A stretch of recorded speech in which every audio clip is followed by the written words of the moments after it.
Jangan lupa subscribe ya.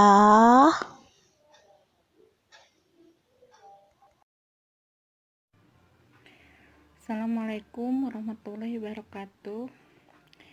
Ketemu lagi saya dalam KS Channel.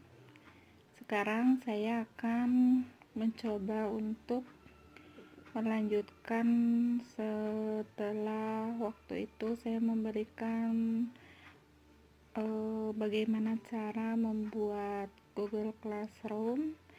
Sekarang saya akan menjelaskan bagaimana cara untuk membuat tugas di Google Classroom ya. Pertama kita buka, ini udah di download ya. Kita pertama download dulu yang itu Google Classroom, biasa di Play Store. Kemudian setelah itu kita bikin ya. Ini kebetulan saya udah bikin beberapa ya. Nah, kalau mau bikin kita di sini klik yang tambah ya. Kan kalau untuk tugas siswa itu ada join class. Kalau ini untuk guru adalah creative class. Nah, klik aja di sini. Kemudian setelah itu klik ini ya. Ini klik. Nah, kemudian setelah itu continue. Nah, continue ya. Nah, kemudian kita baru di sini misalkan bikin nama kelas, contohnya kelasnya misalkan kalau saya contohnya tematik ya. Kemudian di sini sesi misalkan tahun ajaran semester 6 atau semester 1 atau semester 2 atau semester genap atau ganjil. Kemudian di sini kita bikin ruang, misalkan ruangannya kelas 6 atau kelas 5. Setelah itu udah beres ya. Nanti subjeknya misalkan apa di sini pendidikan. Nah, setelah itu langsung ke sini tulis ya kreatif kelas, di sini pijit. Nah, kalau itu karena udah gak diisi ya, jadi kalau udah diisi nanti ini akan masuk ke kreatif kelas, contohnya seperti itu. Nah, kemudian untuk memberikan tugas ya, kita pertama adalah klik di sini, kemudian maaf kalau misalkan ini udah ada ya, contohnya di sini kita lihat aja. Kalau memberikan tugas, nah di sini ada classwork ya. Kita misalkan di sini ada tambah, klik aja tambah.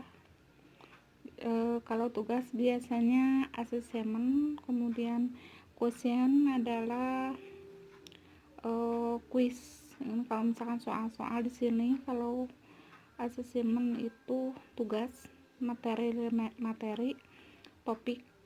Kalau misalkan awal-awal tugas bikin topik aja, contohnya pertama topik di sini kita bikin misalkan buku ajar dan sebagainya. Nah, ya sebelumnya udah saya jelasin ya.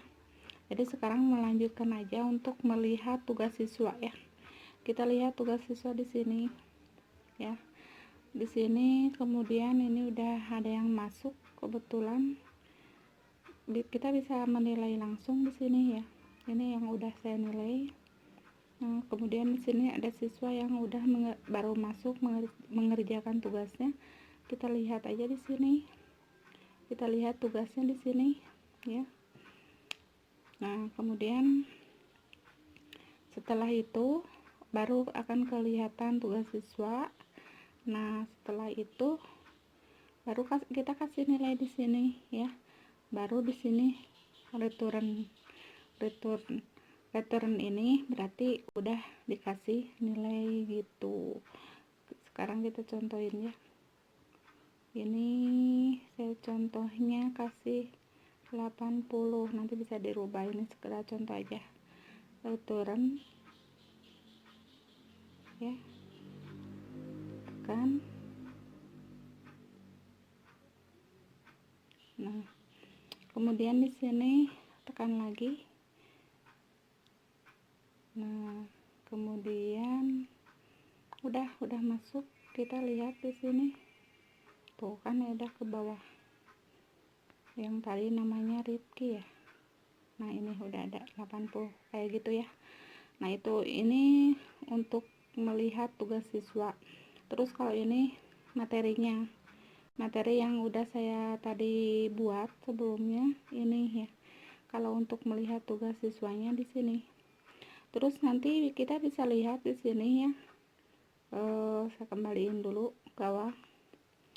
Nah, kita bisa lihat di sini di Viva atau siswa student. Nah, kita akan tahu siapa yang udah beres mengerjakan tugasnya dan tugas-tugas yang sebelumnya dan siapa yang belum. Kita lihat aja di sini. Nah, ini contohnya yang udah beres. Ini udah beres tugas IPA 3, TPRI, tugas SBDP, tugas IPS, tugas usia dan sebagainya ya, itu contohnya. Terus kalau yang belum mengerjakan akan ketahuan juga di sini, nanti kita lihat. Nah, kita lihat ya. Nah, di sini misalkan ini nih, ini Tresnawati belum mengerjakan tuh, baru ada beberapa, baru ada satu, nanti akan beda ini assigned. Terus kalau yang sudah mah ada nilai gitu ya, contohnya. Jadi kita bisa lihat di situ tugas-tugas siswa itu. Nah, ini di sini ada berapa siswa. Nah, kemudian di sini ada buku siswa. Buku siswa kebetulan saya di sini karena tematik, jadi ini semester 1 2 udah dimasukkan maaf, ini hanya semester 2 aja ya, hanya semester 2 aja di sini, dari semester genap saya bikinnya. Nah, itu. Kemudian di sini ada slide presentasi, ini karena saya belum bikin. Jadi ini slide presentasi itu untuk ini, untuk misalkan slide presentasi ini untuk modul ya. Kalau misalkan kita pengen bikin modul terus PowerPoint ya, kita di sini aja masukkan. Kemudian kalau misalkan kita presentasi dengan menggunakan video juga bisa di sini ya. Yang gitu sangat mudah dan praktis. Jadi siswa itu bisa belajarnya hanya di sini.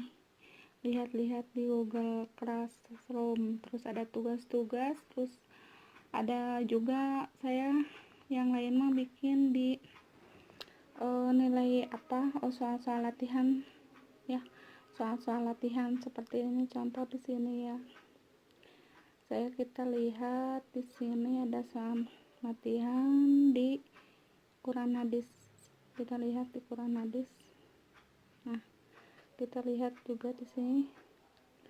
Nah, ini ada soal-soal latihan, siswa bisa buka di sini, bisa baca ini yang sudah mereka mengerjakan.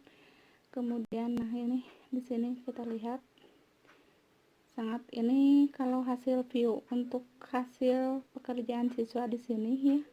Kita lihat maaf, ini untuk soal. Nah, ini soalnya. Jadi siswa bisa belajar di sini ya. Kemudian kalau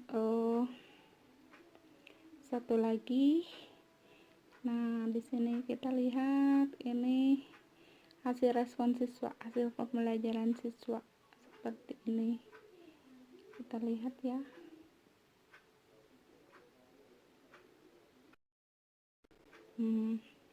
Ini hasil siswa. Jadi seperti itulah, enak, praktis. Jadi kalau misalkan siswa mau di remedial akan kelihatan nilainya sama siswa sendiri, jadi langsung remedial pada saat waktu itu juga. Tapi biasanya anak-anak suka nanya, "Bu, boleh remedial langsung?" Ya boleh, kalau misalkan boleh mereka langsung. Tapi kalau misalkan kita tidak boleh, bikin aja hanya 1 kali hanya satu kali, jadi siswa nggak bisa buka lagi yang kedua kalinya, udah aja cukup satu kali gitu ya. Sangat